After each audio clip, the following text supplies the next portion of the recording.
naomba nichukue nafasi hii moja kwa moja nimkaribishe Mheshimiwa Waziri aweze kutueleza kile ambacho ametuita leo kutushirikisha kwa manufaa ya jamii yetu. Asante sana Mheshimiwa Waziri, karibu.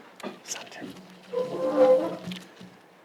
Hivi karibuni tulitoa tangazo la ufadhili wa masomo kupitia Samia Scholarship. Tulieleza kuwa wahitimu wa kidato cha 6 1000 watapata Samia Scholarship kusomea degree zao zinazoendana na science kwenye vyuo vikuu hapa nchini. Wahitimu hawa walichaguliwa kulingana na jinsi walivyofanya katika mitihani yao, na ni tahasusi tu zile ambazo ni za sayansi ambazo tunazitumia kupata wahitimu wazuri kwa ajili hiyo. Kwa wanafunzi waliofanya vizuri sana kwa matokeo ya kidato cha 6 walipangwa kuanzia wa kwanza mpaka wa 1000 kwa performance, isipokuwa tu kwa wale wanafunzi wenye mahitaji maalum ambayo tuna uhakika nao wako 15. Wale walipewa ufadhili huu kwa kupata first class division 1. Kwa hiyo inawezekana kabisa ukajiona wewe umefanya vizuri zaidi, lakini muangalie kama kuna ametangazwa yuko chini, ukimtafuta utagundua kwamba ana tatizo ambalo limethibitishwa na madaktari, lakini wengine wote wamepangwa kulingana na performance yao. Tulitangaza pia ufadhili wa wanafunzi 50 ambao watapata Samia Scholarship Extended kwenda kusoma nje ya nchi. Wanafunzi hawa ni wale ambao wamefaulu vizuri kuliko wenzao wote katika combination za PCM, PGM na PMC. Hawa wanafunzi 50 watapelekwa nje kusoma, na wote wameshapewa taarifa na wote wamekubali kupokea ufadhili huu wa Samia Scholarship Extended Data Science, Artificial Intelligence and Allied Sciences. Hawa wanafunzi 50 watakaa kwenye kambi ya mafunzo, yani bootcamp, kwa muda usiozidi miezi 10, na watakaa katika chuo chetu kikuu cha Nelson Mandela African Institute of Science and Technology ambacho kiko pale Arusha. Wanafunzi hawa 50 watatakiwa wamesharipoti pale Arusha chuoni tarehe 13 ili waanze kuingia kwenye kambi ya mafunzo tarehe 14 mwezi wa 9. Leo tunapenda kutangaza kuwa tumepata ufadhili wa wanafunzi wengine 10 chini ya utaratibu wa Samia Scholarship Extended. Hizi nafasi 10 tumepewa na chuo kikuu kilichoko Moscow kinaitwa Rudny, na nafasi hizi tumepewa kufuatia ziara ya Mheshimiwa Rais aliyoifanya nchini Urusi mwanzoni wiki ya kwanza ya mwezi wa 6. Wanafunzi hawa wenyewe wataenda kufanya bootcamp, kambi ya mafunzo kule Moscow, na wataenda kuanzia tarehe 1 mwezi wa 9, kesho kutwa tu. Wanatakiwa waende kule kwa ajili ya kuwa kwenye kambi ya mafunzo, kuandaa ili waweze kuanza masomo ya degree mwakani mwezi wa 9. Kwa wale 50 ambao tuliwapata wanaenda bootcamp Arusha, Nelson Mandela African Institute of Science and Technology, na wanatakiwa wameshafika kule tarehe 14 wanaanza bootcamp. Hawa 10 wa ziada wanaondoka tarehe 1 mwezi wa 9 kwenda Moscow kwa ajili ya kufanya bootcamp ambao watakaa kule takriban miezi 10, na watakaa mpaka watakapoanza masomo yao rasmi ya darasani.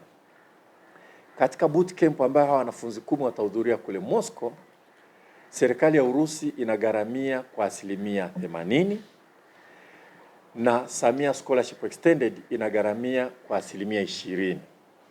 Hiyo gharama itakuwa kwa mwaka mmoja. Baada ya pale watakapoanza masomo kule Urusi, serikali ya Urusi itawagharamia kwa 100%. Kwa hii ni hybrid scholarship.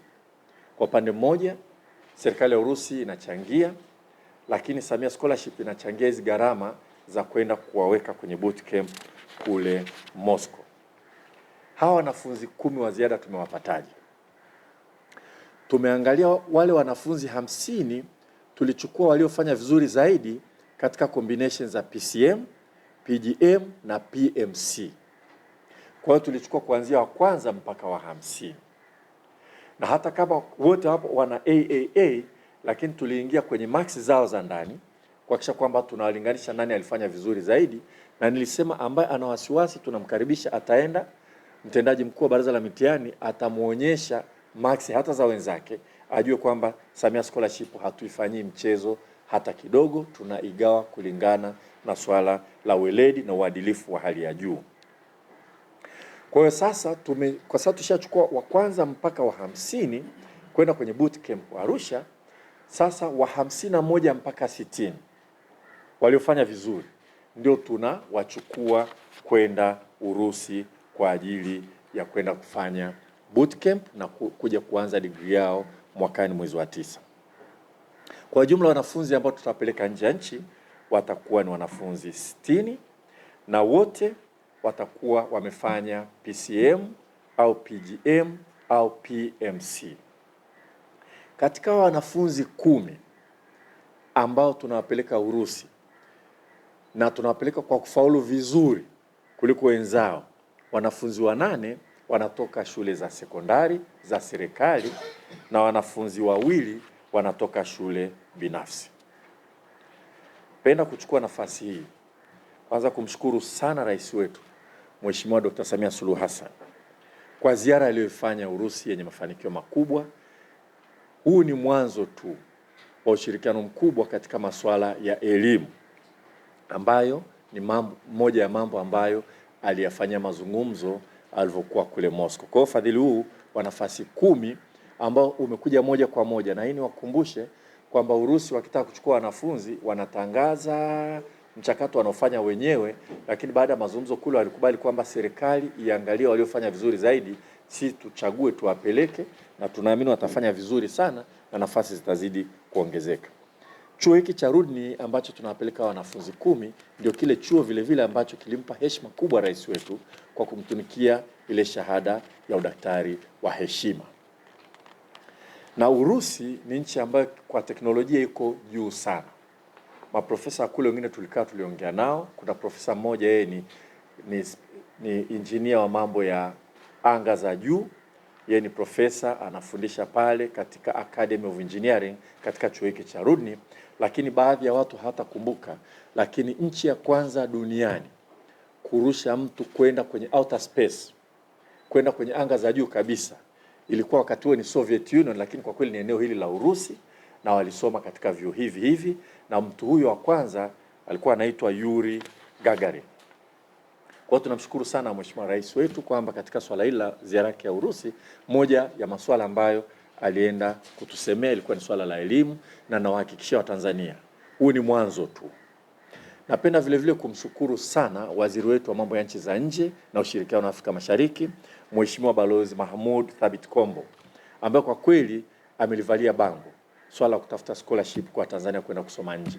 Na kila tukipata scholarship ambazo wanafunzi ambao tungewasomesha hapa waenda kusoma nje, si kwamba tu tunaenda kuchukua utaalamu kutoka kwa wengine, lakini vile vile inatuhakikisha kwamba mkopo ambao wanafunzi hao wangeupata unapelekwa kwa wanafunzi wengine ambao pengine kwa sababu ya budget wangeweza kukosa fursa hiyo ya mikopo.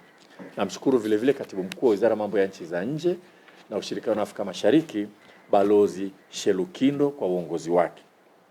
Shukrani za pekee sana naomba niseme balozi wetu wa Tanzania pale Moscow, Mheshimiwa Balozi Frederick Kibuta, ambaye kwa kweli amefanya ufuatiliaji mkubwa sana baada ya ziara ya rais wetu, baada ya mazungumzo yaliyofanyika kule, baada ya makubaliano tuliofikia, kwa kuwasiliana na wizara na katibu wetu Profesa Nombo kuhakikisha kwamba mazungumzo yanaendelea kufikia mahali ambapo tunaweza tukawapeleka hawa wanafunzi 10. Kwa hiyo hata Profesa Nombo na timu yako ya mkurugenzi wa elimu ya juu na manaibu wako wote, kwa kweli nawashukuru sana kwa kazi nzuri mlioifanya.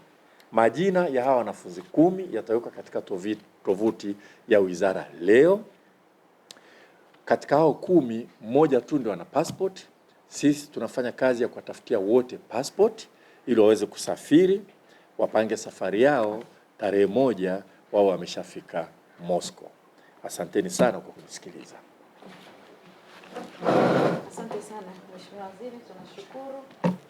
Taarifa imenyooka. Lakini tutapokea maswali angalau matatu kwa ruhusa yako Mheshimiwa Waziri. Karibu ukisimama. Anastasia, Habari Leo, karibu kutoka ITV. Kuna mwingine nani? Karibu Anastasia.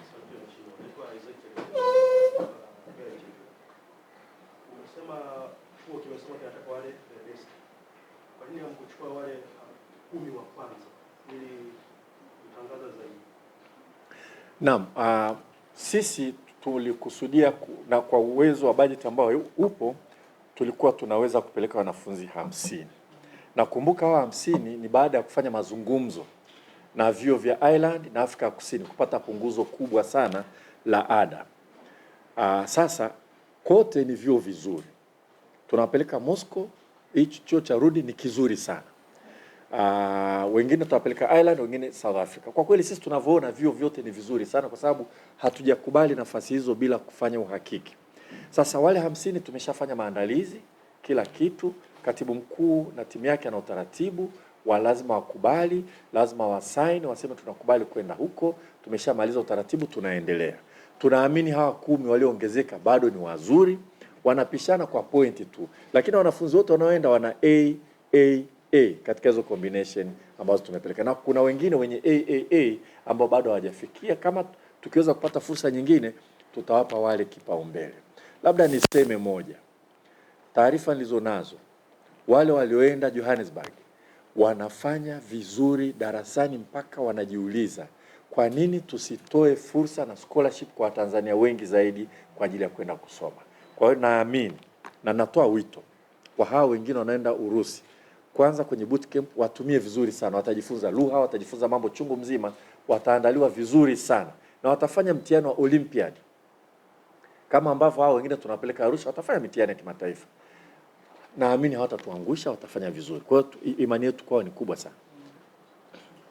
Karibu Anastasia, tutakuja kwako swali. Asante, naitwa Anastasia Nyamike. Mimi na swali dogo tu la ufafanuzi. Katika tangazo lile la mwanzo, jumla ya wanafunzi walikuwa 1050. Sasa kwa nyongeza hii ya wanafunzi 10, kwa hiyo tutakuwa tunasema tuna 1060 au watabaki wale 1050. Well, tumeachia management ifanye kazi ya uchambuzi. Lakini ni kweli wakati ule tulisema wanaopata Samia scholarship ni 1050. Katika hao 1050, 1000 wanapata Samia scholarship STEM ambao watasoma hapa nchini, na kwamba lazima wajisajili katika vyuo vyetu kusoma mahisabati, tehama, sayansi, uhandisi au elimu tiba. Na wale 50 ambao tumewachukua katika zile combination 3 zenye advanced mathematics, wale ndio tuliwachagua kwa kuperform vizuri katika zile combination tu na kuhakikisha kwamba wale tunaanza kuwapeleka nje. Nadhani taratibu nyingine zitatolewa na ofisi ya katibu mkuu baada ya kuchambua kila kitu na gharama, kwa sababu sisi lazima tuingie gharama kidogo ya kuwapeleka sasa hivi Urusi, na lazima tulipie 20% ya gharama za bootcamp. Katibu mkuu ameshafanya hesabu, tutamudu, lakini at the margin wataangalia, je, tunaongeza wale 1000, tunaongeza hapo 10 au vinginevyo. Kama wataongezeka itatangazwa vile vile. Profesa, naitwa Ronald Sonyo. Na umesemea vizuri kuhusu chuo, lakini kwa natamani kufahamu kama nchi tungekuwa tumewapeleka wale wanafunzi then tukawagharamia kwa gharama zetu sisi wenyewe kama nchi, labda tungetumia shilingi ngapi? Lakini hivi sasa kama wamepata hiyo scholarship ambayo serikali ya Urusi inagharamia kiasi, tumeokoa shilingi ngapi kama nchi? Na hizi namba labda tutakuja kuzitoa vinginevyo, lakini kiukweli ni kwamba kwanza kwenye bootcamp tumeokoa 80% ya gharama zote. Na kimsingi hata ungesema basi wangesema tuwapeleke kwa bootcamp alafu wanawapa scholarship miaka 4 kwenye degree yao, pengine tungekuwa na temptation ya kuwapeleka. Tunachofanya sasa hivi ili kumaximize idadi ya wanafunzi tunawapeleka, tunajitahidi kukwepa kule ambapo tunalipia scholarship 100%. Kwa hiyo tuna negotiate. Wengine wenu mtakumbuka katibu mkuu alisign na chuo kikuu cha Limerick cha Ireland. Tulisign pale chuo kikuu cha Dar es Salaam mkataba ambao unatupunguzia sana ada na gharama za kusoma pale. Na tuna makubaliano na Johannesburg, lakini tutazungumza nao vile vile. Kule Johannesburg wanafunzi waliofanya vizuri wengine wanakuwa handpicked, wanapewa scholarship full. Kwa sababu hao wenzetu wanafanya vizuri, tunaamini wengine wataondoka hapa na Samia scholarship, wakienda kule watapata scholarship. Tunafanya hivyo ili kwa budget tulionayo tuweze kupeleka wanafunzi wengi. Labda nitamke hapa kwamba balozi wetu wa Canada aliniambia kwamba kuna university amepata ambayo huwa inatoaga sana scholarship na kuna Tanzania wengi wanasoma. Atalete taarifa, tutaona uwezekano wa kutumia fursa hiyo. Juzi hapa mimi nimetoka Belarus, Minsk. Nimetembelea vyuo, huwezi kuamini ni vyuo vizuri sana. Vyuo, chuo kimoja ambacho nimekitembelea kilishiriki katika kutengeneza namna ya mawasiliano ya satellite ya China ambayo ilienda kwenda nyuma ya mwezi. Kwa hapa satellite hapa mwezi alafu dunia humu. Kwa wali contribute katika knowledge ile. Sasa ukisikia Belarus unaweza usijue kwamba kuna potential kubwa kama hiyo. Tulienda Korea muda sio mrefu kwa ajili ya kusakanya fursa hizo, lakini nasema tena Mheshimiwa Balozi Mahmoud Thabit Kombo, maua yake anajua lengo la rais wetu kuhakikisha kwamba tunapeleka vijana wengi nje kwenda kusoma chini ya utaratibu wa scholarship, na kwenye hili vile vile ameshiriki sana kuhakikisha kwamba limefanikiwa. Tunampongeza sana na balozi wetu wa Moscow kwa kazi kubwa aliyoifanya. Maswali matatu tayari. Tunashukuru sana. Bado naomba nirudie kama nilivyosema last time, if you unapata challenge kwenye kuandika hili swala, please come back to us. Ili tuende na taarifa ambayo ni sahihi kabisa. Otherwise, asanteni sana na poleni tena kwa kusubiri na asanteni kwa maswali mazuri aliyosaidia kuongeza ufafanuzi. Milango yetu iko wazi. Mheshimiwa Waziri, viongozi wote mlioko hapa, asanteni sana. Tumemaliza kwa siku ya leo. Asanteni sana jamani.